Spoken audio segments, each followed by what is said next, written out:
This video is brought to you by my website, aeroparts.com, high quality, genuine parts. In this video, I'm going to be replacing the alternator in a 2006 Cadillac STS with the 3.6 liter V6. Now, I've done work to this car already.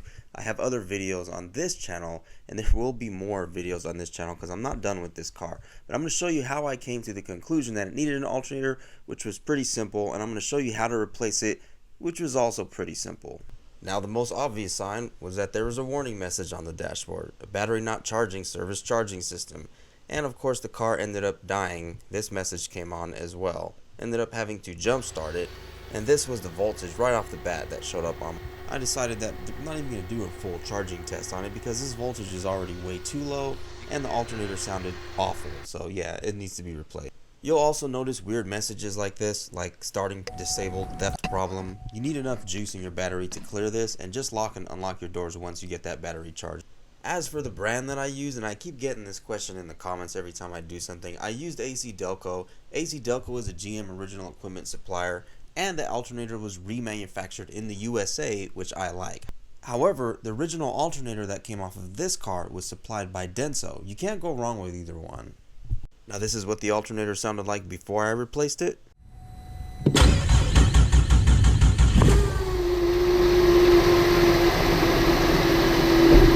And this is what it sounded like when I was done.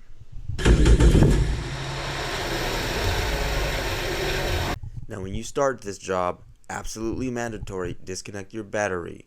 Negative terminal comes off first, then you remove your positive terminal, and then when you install it, positive terminal goes on first, then your negative terminal. Now obviously you have to get the belt off before the alternator. Real easy, just get a 1/2 inch ratchet, position it to the left side, and pull up.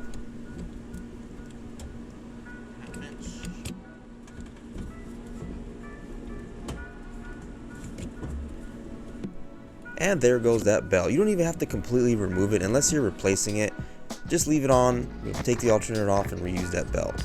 Now the alternator has 3 15mm bolts. There's 2 here and 1 up top. That's very easy to see because it's in plain view.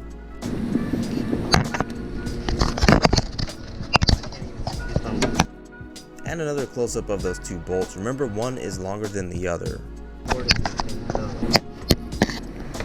Now I'm just going to use a 15mm wrench to get those lower bolts off, and you can also clearly see the top bolt in plain view. By the way, it's 108 degrees today.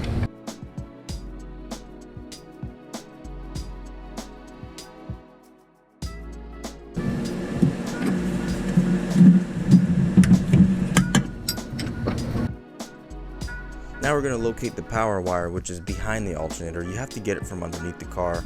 It's located right here. This car did not have a splash guard, so if yours does, you can have full access to the rear of the alternator once you remove that splash guard.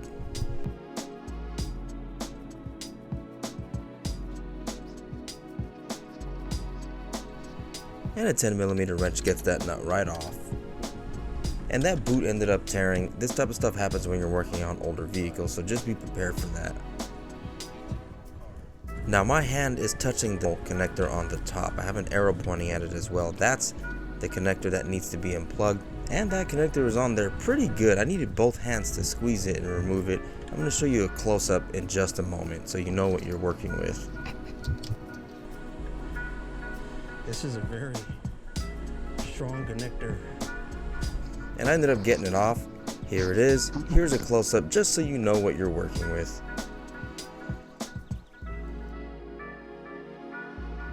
And that's it, alternator's ready to come off. Now I'm using a rag because it's actually really hot. It's a really hot day that I'm doing this work. It's 108 degrees. And this alternator was very hot. And it's a little bit of a tight squeeze, but the alternator will come right out. Now I'm just comparing the 2 alternators to make sure they're the same. This should be done before you even start work on the car, but you get the idea.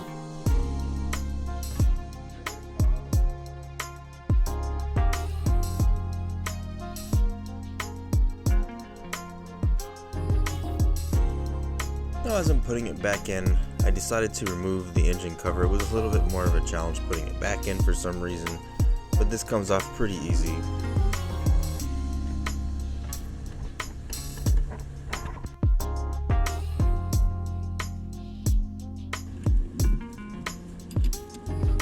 Now you'll need both hands here. The top bolt requires just a little bit of finessing to get it in. Just take a look at the video here, you'll see exactly what I mean. Just mess with it a little bit and you'll be able to get it right on.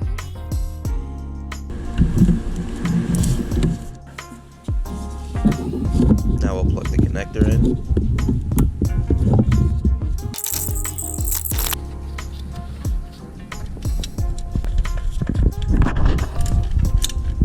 And the power wire goes back on. Now we can put our belts on and get it started up. Now if your battery doesn't have enough power to start the vehicle, you can't just simply jump it and the alternator will charge that battery up.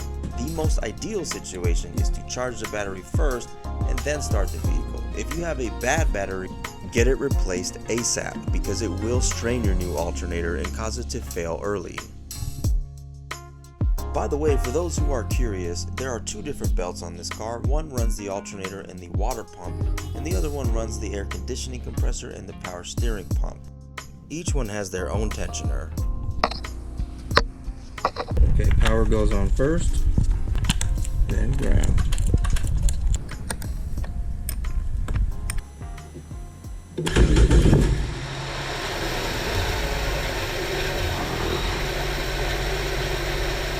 And that is it. The only thing left to do is to take it for a test drive. If this video helped you out, make sure to hit like. If you want to see more content on this car, make sure to subscribe. And don't forget, if you're looking for high quality, genuine parts, make sure to check out aeroparts.com.